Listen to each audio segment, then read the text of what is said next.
कोण तुम्ही? बोला, काय झालं? अहो, असे खाली काय बसताय? खुर्चीवर बसा. अहो, आंबेडकरांनी पाहिलं ना तर खरपट्टी काढतील. बरोबर बोलताय सहस्त्रबुद्धी तुम्ही. बोला, काय झालं?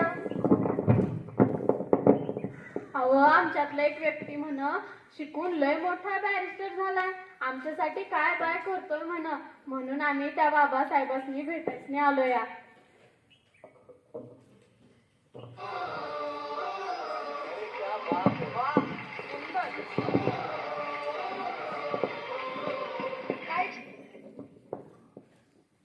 काय चित्रे, काय सहस्त्रबुद्धी, काय चाललंय? काही नाही. हे पहा, तुमचा भक्त तुम्हाला भेटायला आलाय. या. अहो, हे काय करताय? हेच तर मला संपवायचंय. व्यक्तिपूजा, मूर्तीपूजा, यामुळेच तर आपण इतकी वर्ष गुलामगिरीत राहिलो. माणसांना माणूस म्हणून कधी स्वीकारणार? बसा. अहो, आम्ही किती वेळ झालं तेच तर सांगतोय, त्यांनी ऐकतच नाहीत तर. हे घ्या पाणी.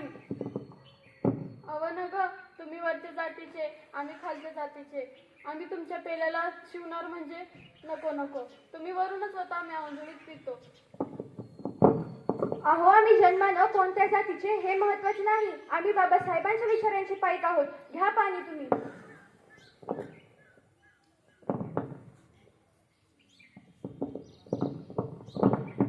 नमस्कार.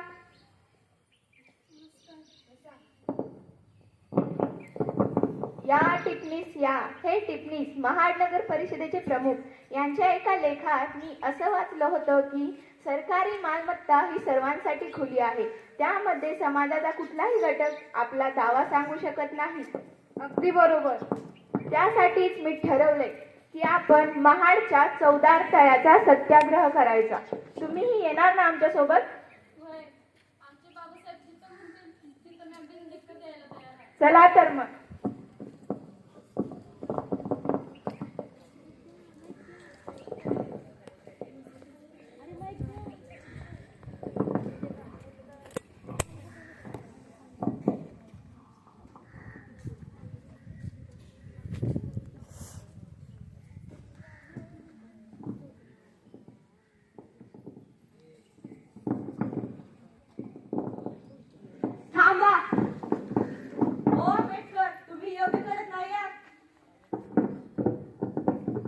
योग्य अयोग्य ठरवण्याचा अधिकार हा कोणा एकाला नसतो. तुम्ही आमचं पाणी आटवताय. तुमचं पाणी? बरं, मग या पाण्यावर तुमचं नाव लिहून दाखवा. मिस्टर आंबेडकर, हे तुम्हाला महागात पडेल. काय महागात पडेल? चला निघा. लक्षात ठेवा, आम्ही तुम्हाला बघून घेऊ.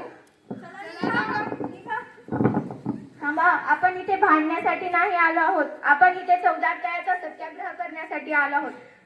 चौदार तळ्याचा सत्याग्रह हा केवळ पाण्यासाठी नाही तर माणसातला माणूस शोधण्यासाठी आहे. आजकाल पाण्यासाठीही भांडावं लागतंय. काय दुर्दैव आहे.